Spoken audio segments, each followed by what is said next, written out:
안녕하세요. 성상케미TV입니다. 자, 2월 18일 시장이 이렇게 마감되었습니다. 러시아 이슈가 조금 해소되는 듯한 느낌이 나도 역시나 아직은 불안한 감 속에 있는데, 어쨌건 이 우크라이나의 교전 소식에도 러시아의 이 장갑차가 추가로 철수하고 있다는 러시아 국방부가 발표를 했는데, 그래도 역시나 미국이나 좀 유럽에서는 전체적으로 아직도 의심의 눈초리를 보이고 있습니다. 또 우크라이나 정부군과 반군 사이의 어떤 선제 공격에 대한 어떤 이러한 진실 공방도 계속 이루어지고 있는 이런 상황이 됩니다. 실질적으로 HLB를 살펴보는데 왜 세계적으로 이 문제까지 봐야 되는가 볼 수도 있지만, 전체적으로 보게 되면 세계에서 움직이는 흐름들이 우리나라 지수에 영향을 미칠 수 있고, 공매도가 주요 타겟이 되는 이 바이오주들에 악영향을 미칠 수 있기 때문에 반드시 꼼꼼히 좀 봐야 될 필요가 있습니다. 물론 오늘 우리나라 시장은 어제 미국 시장이 급락한 거에 반해 잘 반등해졌고, 지금 주가지수 선물 자체도 좀 상당히 좋죠. 뭐 0.79%, 0.5% 전체로 좋아졌고, 빅스 공포지수 자체가 많이 떨어지고 있어서 오늘 미증시가 좀 살아났을 때 다음 주에 우리나라가 증시가 좋아지면 결국 2월 달로 좀 무난하게 넘어갈까 싶은데, 6월 둘째 주, 뭐 첫째 주는 있으나 마나고, 그죠? 둘째 주, 셋째 주 증시가 원체 엉망이 되나가지고 많은 개인 투자자분들이 큰 고통을 겪었습니다. HLB의 세력들의 공매도 대단하죠. 진짜 저도 깜짝깜짝 놀랐는데 참 대단하다는 생각이 듭니다. 뭐 얼마 올라간 것도 없는데 오늘 조금 올라갔는데 공매도가 22%나 나왔다는 게 참 대단합니다. 어찌 이렇게 공매도 세력들이 HLB를 못 살게 보는지, 어쨌거나 좀 리버셀아니면 이런 거나 좀 호재로다가 공매도 세력들이 좀 혼란을 겪었으면 좋겠는데 참 대단합니다. 일단 월봉의 추세는 아직 하향이고요. 주봉에서 중기적인 추세를 돌려놓는 오전 회복을 못 해놨기 때문에 아직은 추세 전환이 되지 않고 있고, 자, 일봉에서 보게 되면 이 5일선과 20일선 근처에 있는데 예전에도 이렇게 반등해 주다가 완벽하게 추세 전환을 못 해놓은 으로 해서 아직은 하향이니까 좀 더 좀 힘을 내서 올라가줬으면 좋겠고, 주식이 올라갈 땐 거래량이 실려서 올라가야 어쨌거나 약간 반등의 지표가 되는데, 오늘 2, 3% 올라갔다고 그래서 거래 변화가 전혀 없기 때문에 전체적으로 어떤 급상승한다거나 추세가 턴이 된다거나 이렇게 되기는 좀 힘듭니다. 다행인 거는 그래도 이전 저점을 깨지 않고 밀리지 않은 게 다행인데, 참 해도 대단한 공매도 세력이 아닌가 생각해 봅니다. 자, HLB 생명과학이 오늘 공매도를 좀 살펴보면 역시 한 6%대 나왔죠. 어제보다 조금 더 나왔고, 월봉에서는 아직은 추세가 하향이에요. 주봉에서 보게 되면 전체적으로 이전 저점을 지켜줬고 아직 추세 턴까지 이루어지지는 않은 상황입니다. 투자자 매매 동향을 잠깐 살펴보면, 자, 이렇게 외국인이 매도했고 개인이 홀로 매수를 했죠. 오늘 전체적으로 아마 코스닥 시장이 그런 거고, 역시 HLB도 외국인만 좀 매도를 하는 이런 상황이 됐고, 기간 개인만 홀로 매수를 했죠. 좀 반등해 준 게 다행이긴 해도 전체적으로 우리가 추세를 이해할 땐 장기적인 지표가 추세가 하향이니까 아직 전체적으로 또 거래량의 변화가 생겨야 돼요. 지금 거래량의 변화가 아예 없다는 얘기는 이 주식이 바로 급등한다거나 이런 지표를 말해주는 게 아니기 때문에 아직은 조금은 좀 관망할 때고, 물론 이렇게 하다 거래량이 뻗치면서 땅 터지면 늦었네? 이렇게 생각 안 하셔도 됩니다. 반드시 눌림목이라는 걸 주게 되고 눌러줄 때 매수하면 되니까 지금 역시나 좀 관망한 상황이 맞습니다. 자, 넥스사이언스가 오늘 10% 올라갔습니다. 제가 많이 올라간 것 같지만 결국은 제가 얼마 전부터 말씀드렸던 20개월 손꼬리 딱 찍고 돌아 나갔죠. 참 신기하죠. 요거 깨면 안 돼요. 요거 깨게 되면 추세가 아주 크게 무너집니다. 다행히 잘 지켜졌고, 주봉에서 보게 돼도 역시나 추세에 턴을 못 해놨지만 이전 바닥 예전에 좀 깨지 않아야 될 자리들, 이게 일봉 주봉에서는 안 보이는데 월봉의 20개월 선 자리 13,000원대, 800원대, 13,800원대 이탈하지 않음으로 인해서 일단은 잘 반등해 주었습니다. 자, 거래량이 조금 실리면서 올라갔죠. 이렇게 거래량이 실리면서 올라가야 반응은 좋아지는데, 중요한 거는 예전에 나노젠 나노코박스 관련해서 크게 올랐다 떨어진 거라 중간 반등할 수는 있어도 역시나 예전 20개월 선 기준 근처에서 매수 깨면 매도 이렇게 대응을 해주는 게 제일 좋지 않을까 생각해 봅니다.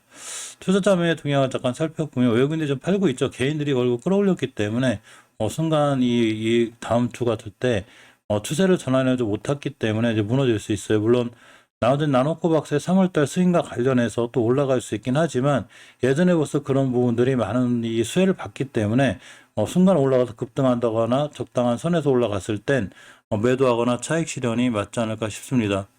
자, HLB 제약도 잠깐 반등해 줬는데 역시나 마찬가지죠. 오늘 제약바이오주들이 그래도 제법 반등해 준 이 틀 속에서 반등해 준 거고 원체 바닥 찍었어요. 그죠? 그리고 주봉에서 보면 역시나 아직 추세의 전환은 이루어지지 않고 있죠. 예전에도 이렇게 5선까지 올라탔다가 무너졌기 때문에 전체적으로 거래량이 좀 들어와야 되고 누군가 매수하는 흔적이 보여야 되는데 아직 그러한 지표는 보이지 않고 있습니다.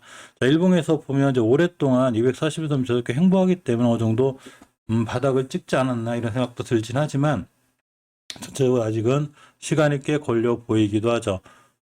잠깐 투자자별 동향을 살펴보면, 자, 이렇게 외국인이 홀로 매수를 했고, 기관, 개인 전부 다 매도했습니다. 지금은 거래량이 원체 없기 때문에 저런 수급이 중요하진 않지만, 전체적으로 어쨌거나 바닥권에 있는 건 맞아요. 하지만 우리가 주식을 매수하거나 또는 단기로 수익을 내기 위해서 장기적으로 뭐 꾸준히 매달 조금씩 모아가시는 분들이야 상관이 없지만, 수익이나 단기 단타로 살짝 모아가기 하시는 분들은 어쨌거나 좀 거래량의 변화가 생기고 눌림목 졌을 때 들어가는 이런 형태가 제일 좋아 보입니다. 자, HLB 테라피틱스를 보면 역시나 다행히 이전에 21년 8월 달에 생긴 변곡점을 아직도 잘 지켜줬고 오늘 종가상 좀 힘내서 5선 돌파해줬으면 좋겠는데 아직 회복은 못 해주고 있습니다. 최단 가까이 붙여놨기 때문에 다음 주에 잘하면 돌파 가능성도 있고 일봉에서는 21선에 최대한 붙여놨습니다. 21선 안착해주고 돌아나갈 때가 그나마 좀 좋긴 하고 역시나 올라갈 때 주식 올라갈 때 거래량의 변화가 없으면 크게 이 반전했다고 보기 힘들어요. 거래량의 변화가 좀 생겨야 되는데 아직 큰 거래량의 변화가 없기 때문에 역시나 좀 기다리고 시간이 좀 걸릴 수 있는 상황이라 전체적으로 지금 이 HLB뿐만이 아니라 모든 제약바이오주들이 다 그러니까 전체적으로 KRX, 헬스케어주가 많이 무너졌죠. 자, 오늘 외국인이 조금 메시지 줬는데 이 정도 갔다가는 안 되고 일단은 월봉 대바닥권이기 때문에 여기서 만약 예전에 몰리신 분들이라면 손절의 의미는 없어요. 회사가 망하지 않는 한 어차피 월봉 바닥권에 있는 종목들은 잘 돌아나갈 수 있습니다. 그러니까 하루하루 너무 일희일비하지 않는 게 중요합니다. 자, 노터스의 주가도 잘 반등해 줬는데 이 월봉의 20개화선을 기준으로 대응하는 게 딱 맞아요. 26,400원대고 주봉에서 오늘 자 20주선이 올려놨으면 좋겠는데 간신히 올려놨죠. 지금 추세를 이탈하지 않았습니다. 따라서 다음 주에 20주선 위에서만 출발해주면 역시 추세가 턴이 돼서 좀 좋게 반응할 수 있고 일봉에서도 역시나 이렇게 5일선 20을 동시에 돌파해줬기 때문에 다음 주에 뭐 특별히 지정학적 리스크라든가 이런 건 없으면 노터스는 다시 한번 추세를 이어갈 확률이 좀 있습니다. HLB 파워는 항상 이 월봉 바닥권에 있어요. 지금 보시게 되면 좀 안정적인 추세를 유지하고 있는 거고 자 이렇게 보시게 되면 이 20개월 선 위에서 잘 지켜주고 있기 때문에 좀 아직은 크게 이제 위험성 있는 건 아니고 떨어지면 아까 떨어졌다는 얘기죠. 자 주봉에서 보시게 되면 추세 턴은 못 해놨지만 이정 다준 바닥권에 있기 때문에 이때가 매수 타이밍이 되고 가격으로 보면 1,500원대 초반 중반이 됩니다. 자 오늘 5일선이 올려놨고 앞에 뭐 엄청난 대량 거래는 아니더라도 적당한 대량 거래와 함께 급등한 이력이 있어요. 이건 누군가가 약간은 개입을 했다는 얘기가 되고 추 5일선 돌파했을 때 이때부터 다시 한번 이렇게 좋은 상승을 유지할 수 있는 상황이 됩니다. 자 따라서 이러한 종목들은 HL 파워 같은 종목들은 추가로 좀 매수해도 괜찮지 않을까 싶고 나머지 HLB나 HLB 생명과 같은 공매도가 좀 줄어야 되는데 일단은 거래량 변화가 생길 때까지는 역시나 좀 관망하고 보는 게 좋지 않을까 이런 생각을 좀 가져봅니다. 오늘 시장이 조금 살아나면서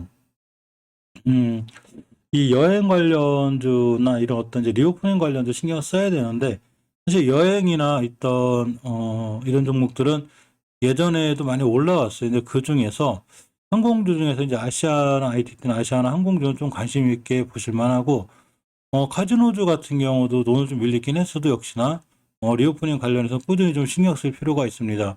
특히 화장품 관련주들을 제가 아침에도 말씀드렸었는데 오늘도 좀 좋았죠. 물론 이게 좋은 추세를 계속 유지할 수 있을지 없을지 모르지만 양봉에서 계속 떠서 날아갈 때보단 이러한 종목들이 음봉으로 졌을 때는 말씀드린 대로 리오프닝 관련해서 면세점과 화장품 관련주들 우리가 앞으로도 꾸준히 신경 쓸 필요가 있어요. 특히 화장품 관련주들이 월봉에서 언제 바닥권에 있기 때문에 이제 앞으로 그동안 가장 큰 피해를 봤던 코로나로 인해서 가장 큰 피해를 봤던 업체들이 여행 항공주긴 한데 이 종목들은 어느 정도 반등해졌고 그 다음 타자의 면세점과 화장품 관련주들이 크게 흐름을 이제 못 잇고 가다가 드디어 바닥권에서 탈출하는 흐름을 자꾸 보여주고 있기 때문에 자 화장품 관련주들도 꾸준히 신경 써봤으면 하는 말씀을 드려봅니다. 자, 이제 오늘 이번 주 시장 꽤 고생하셨고요. 요 좋은 주말 보내시고, 주말 중이라도 제가 좋은 얘기랑, 또 영상 찍을 만한 소재가 있으면, 재밌게 만들어서 한번 올려볼 수 있도록 하겠습니다. 감사합니다.